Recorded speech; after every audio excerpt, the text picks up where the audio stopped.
ओ आजाद थी दो पीर मुझो जल्द साईं बार ईंदो।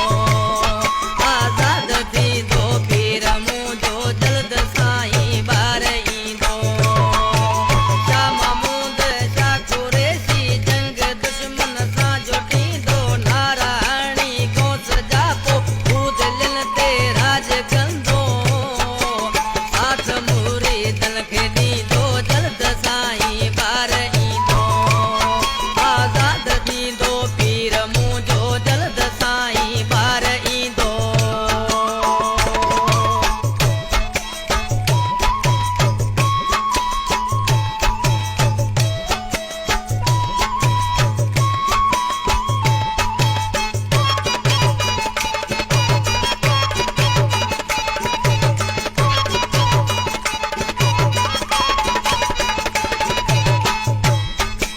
क्या भले दुश्मन जलन सोभ मिलंदी साईं